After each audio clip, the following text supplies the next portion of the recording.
Hey everyone, and welcome to Already Cancelled. I'm Peter, that is Connor, and we are going to talk about Twin Peaks Season 2, Episode 4. It's called Laura's Secret Diary. Full spoilers for the episode, as always. You know, it's funny that if you go back and look at our Season 1 reviews, Episode 4 was the episode in Season 1 that was kind of the bridging one. It's the shortest of any of our reviews for Season 1, and I don't know if this one will be as short. But I have a lot of similar thoughts about this one as I did about that episode. Yeah, it's very much there's nothing advanced individually that much. It's just kind of everything's just moved around a little bit. There's no individual episode arc for anything. I mean, don't get me wrong, there is more movement than there was in that episode just purely because of two key plots. Yeah. It's not the exact same, but I feel kind of similar in the sense that the actual core plot, the Laura case, has not moved along very much. The stuff that did move along a bit was the Audrey stuff. Mm-hmm. Ben's seen the video. Jean is extorting him, not only for money, but also for power over One-Eyed Jacks. And he's been very threatening.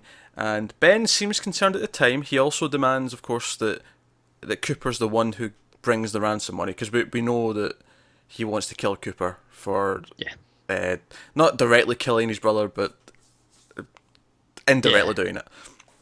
So that goes on, and Audrey is there when he kills the department store guy. So she's just kind of showing that he's this dangerous, he's this serious, that he's willing to do this kind of thing.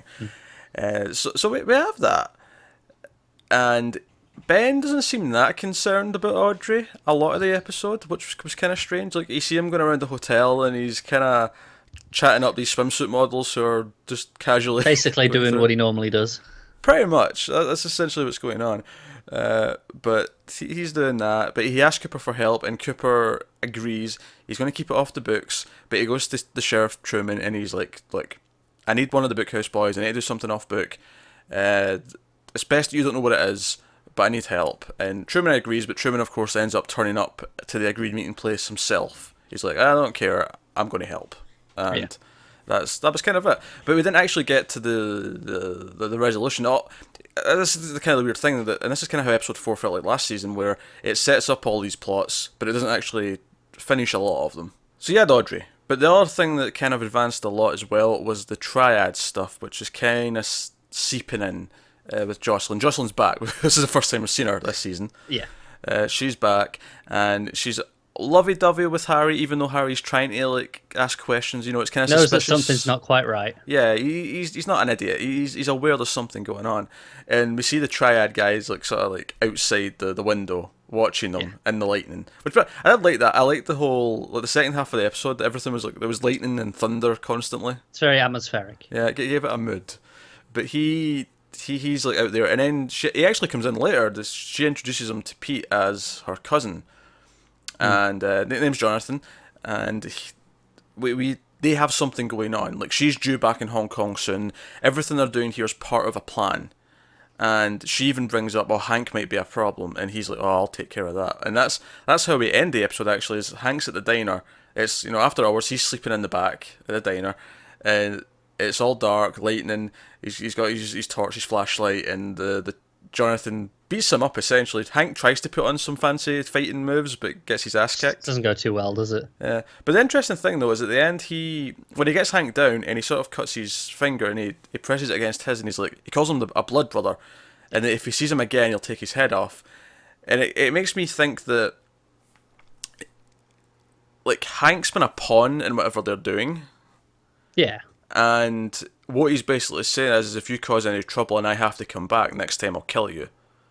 Yeah, it's like we're linked. Yeah. Is this the idea of the Blood Brothers? Like, we're linked now, so, behave. It's interesting because obviously Jocelyn was implied and stuff, and because it almost felt like she was the small potato, if you will, in the like when Hank came into it at the end of season 1, and it felt like, oh, Jocelyn's involved. It feels like something's going on, but now it feels like she's part of something even bigger that's controlling things, and Hank's the pawn. And Hank, obviously, he tried to blackmail her, but it's like, oh, he doesn't know what he's gotten himself into. What this felt like to me, this felt like because there's not a whole lot of advancement in the lore plot, really. They mention the residents didn't belong to the Robertson family at any point. You know, the one that Leland told them about. So there's like one offhand comment about that. Obviously, there's a little bit of the diary stuff, but that's kind of it. Whereas this to me felt like, because just, and this is partly because I have prior knowledge that the second half of this season is post finding out who the killer is. I'm kind of thinking this is them setting seeds for plots after the actual main plot is wrapped possibly. up. Yeah, that's what it kind of feels like to me. It is strange that the diary wasn't more prevalent, given that that was how the last one ended. It was the whole big thing about that. It's the title of the episode. Exactly, and then it was just a non-thing in this episode. Well, for now, I mean, again, they set up. They have Donna, and it's funny because we questioned last episode how, maybe Smith, maybe he was never actually friends with Laura. He just knows about all this stuff from the diary. It doesn't seem like they're actually playing it that way. It seems like he maybe did know her, and he has this secret second diary. Because we questioned, but didn't the sheriff have it? But funny enough, Maddie even asked that exact question, so we weren't being complete fools in asking that. So no, she had a second diary. It was a secret diary, and they set up. Donna goes to Maddie, and she's like, "You need to help me steal this diary. We need this. We need to get this from Smith." Even though she kind of plays, maybe she's seen someone to get back at James, because she's still pissed at James, by the way. Yeah. Maddie tries to smooth it over, and Donna's just not having it. It just doesn't go well.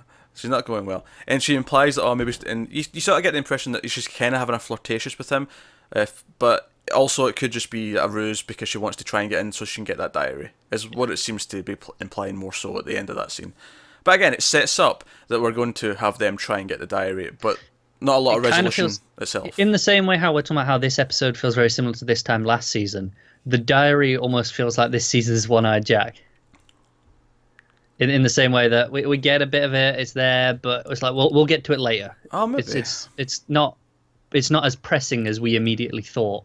I'd have went with this season's necklace. Yeah. Okay.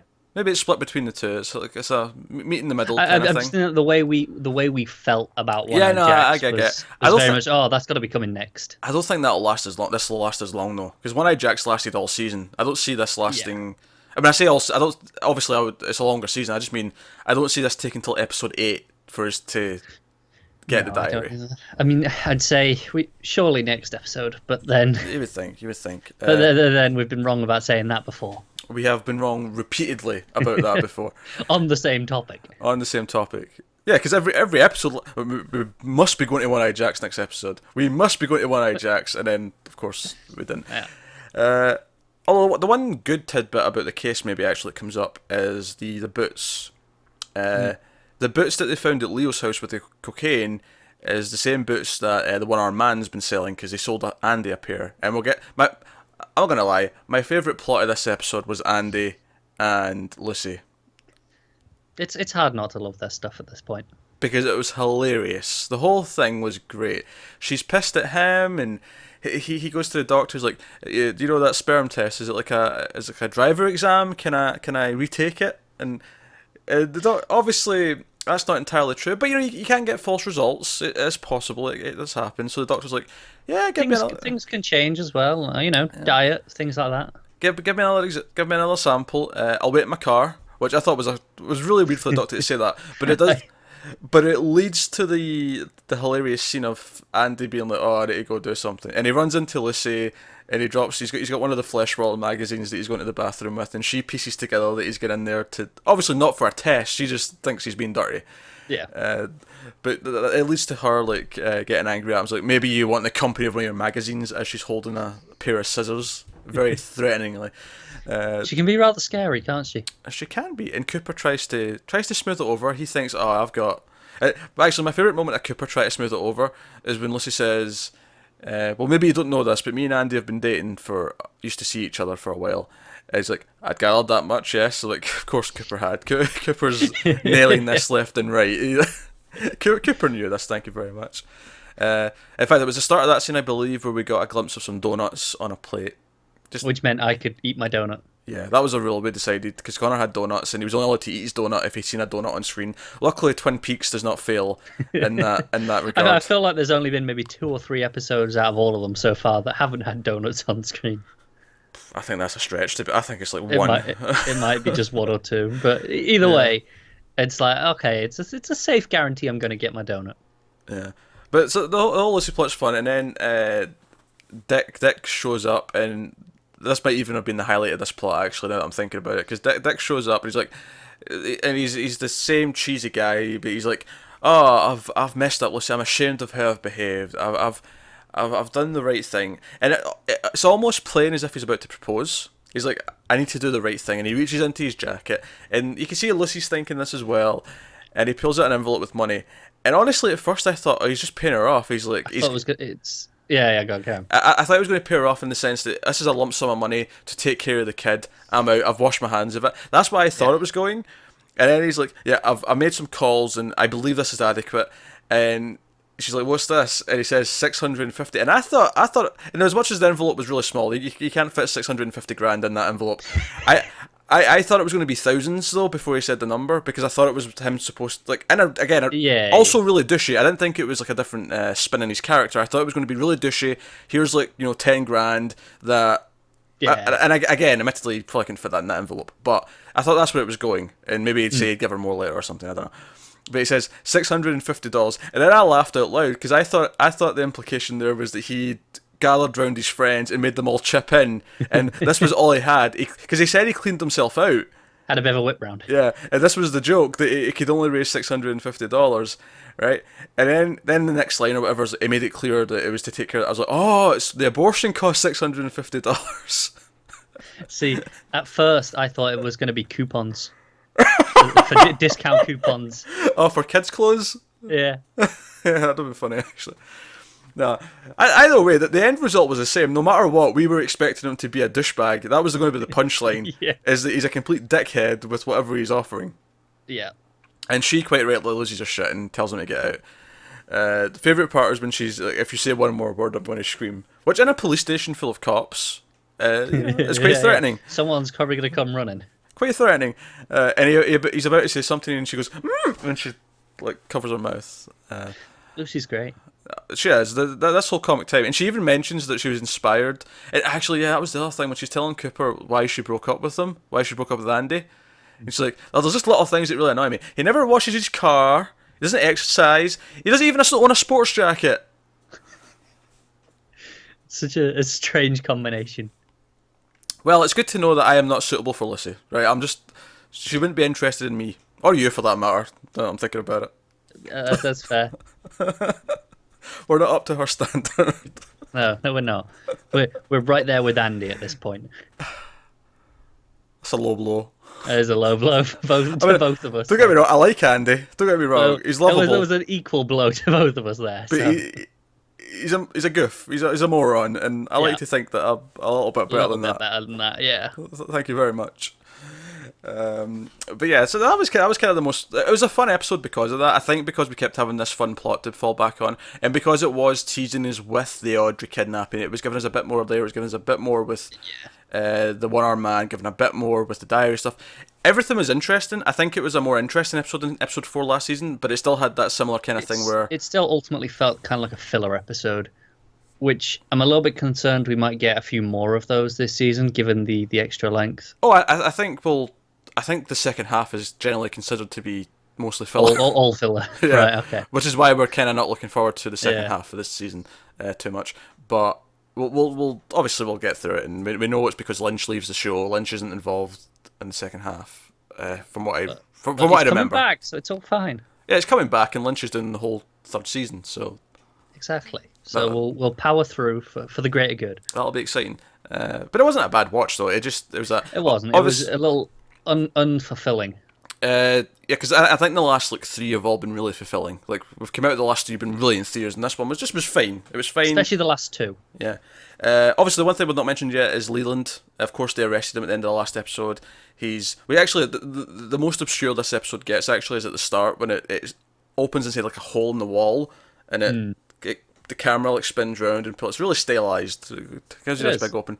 But Leland's representing himself in the case, and they're calling in the state judge and the district attorney to deal with the case that he's killed Jacques Renault, which he admits to. He he openly admits to it. And do you know what I like about this whole thing? So the judge arrives, and again, it's obviously the judge is kind of kooky. He's on a Winnebago. That's kind of how he gets around the state. Yeah. But he comes in, and when he's met Leland before, they've all met Leland, everything's very polite about it, where they come in, it's like, it's a shame to see you in this position. Obviously he's done something wrong, but the whole time it feels like Leland's not resisting anything, he's doing the... Yeah, and it's everyone's aware he's a well-respected member of this community. I mean, maybe less so a little bit more recently when he's kind of gone off the deep end. Admittedly, after Laura's death. Understandably. So it's understandable. No one's blaming him, and you kind of get that in that little conflict with the Doctor and Cooper, where he's like, oh, I mean, after everything he's went through, and Cooper almost thinks he's justifying what he's done, and he's like, well, no. But you can see that there is some level of understanding. Even if it's not condoned, there is an understanding. Yeah, so they don't treat him like an outright raving lunatic criminal that they have to like handcuff. Like, I think even when Andy brings him into the room, he's not handcuffed. He's willing to go he's peacefully. he's very rational, and he's willing to go along. He's not causing any trouble. Yeah, actually, I like the judge's speech, actually. He gives this little speech about when we leave these shadows that we currently inhabit, we'll all meet each other again in Valhalla. It was like a really deep little speech about about existence in the afterlife. I appreciate that. He's got an assistant, his assistant legal aid, who Cooper seems very fond of when she appears. So that might be a brewing... Why wouldn't he be? A little brewing of things to come. Also worth mentioning, the district attorney, who's not arrived yet, they mention he's late. He actually goes to the diner, and Hank steals his wallet, which is why we know who he is, because he looks at the name and it's the DA. Yeah. And they think, actually, we forgot the other comic subplot, actually.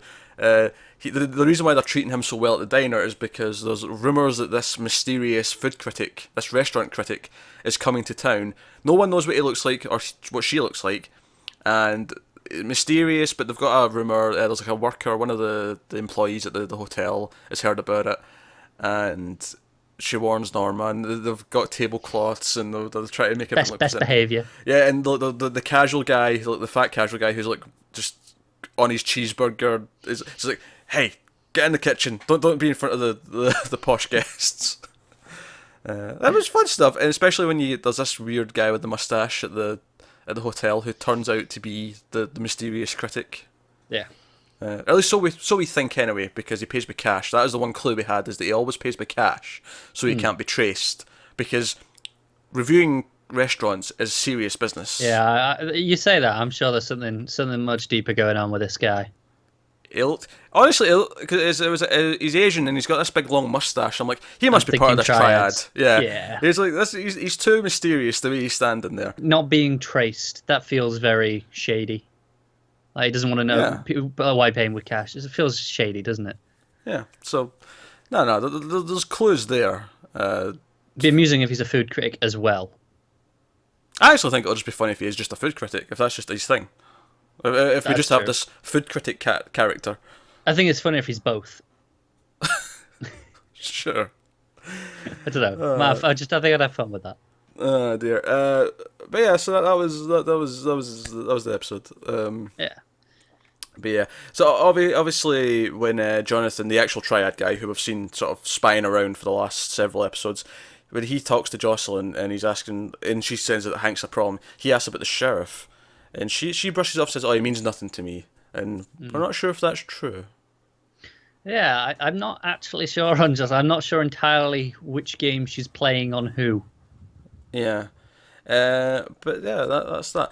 One little stylistic thing I liked, actually, in the opening scene in the interrogation room with Leland, I liked that it was Truman who was talking to Leland, and Cooper was in the background, and he was like out of the lighting. He was in the shadow almost. He was sort of dark, and he was just sort of ever present, but he was there in the background behind Leland.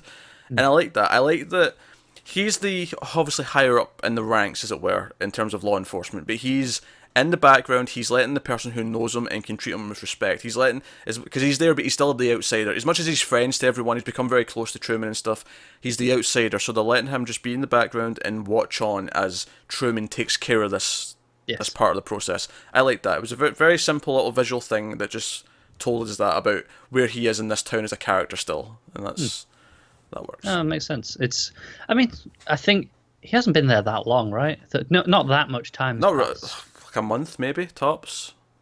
I don't think it's that. It feels less, but probably is less. Maybe 2 weeks. Yeah. It's just really hard to tell because so much happens so fast, but Honestly, most episodes feel like they take place in a day or two. they do. They So do. it's so by that this is about episode 11. So yeah, about 3 weeks maybe if we're going say 2 days per episode roughly. Yeah, yeah, that sounds about right. Yeah, because even when we started season 2, it was the day after the events of the finale of season 1. So Yeah, and then you have entire episodes like the end of season one. That is all just the one night yeah, at One Eye Jacks. yeah, you're right. So So yeah, time passing is a little harder to judge, but it's definitely there. So yeah, that's like I episode say, I 4. think it is very similar to the same point last season, but it's more enjoyable because we've got to know the characters a lot more, and there's a lot more. They're just these little quirks that we can enjoy. Yeah, there was a lot more advancement and stuff. It was just nothing. It was all set up for future resolution rather than giving us Yeah. any sort of closed arc in this episode. Uh, oh, one other small point. I think this is again a little important character, but is when Hank hears about the food critic and he like grabs some money and says, "I'm going to go and get some tablecloths and stuff." He says to Norma, "Call Big Ed." Yeah, And Connor's got chronic hiccups. So that was not just him being unprofessional. sorry. Uh, But yeah, so he says call Big Ed, and Normal is kind of awkward. Oh, why? And he's like, oh well, he's got the gas station, and like presumably he'll get into town. He might be there. Big Ed can, but it felt like he was prodding her, like he was, he was. I want to know about this connection. Yeah, he's laid down this thing because we know he asked someone else about him a few episodes ago. He asked, who's been helping out around here, and I think it was Shelley Yeah. who said Big Ed was helping around. So he's aware of this thing that's maybe been going on, and that felt like a very subtle sort of mental form of maybe not quite abuse yet, although Yeah, I'm sure. just to see how quickly she will just talk Yeah. to him, even like if she'll go, yeah, no problem, or if she'll act cagey about it.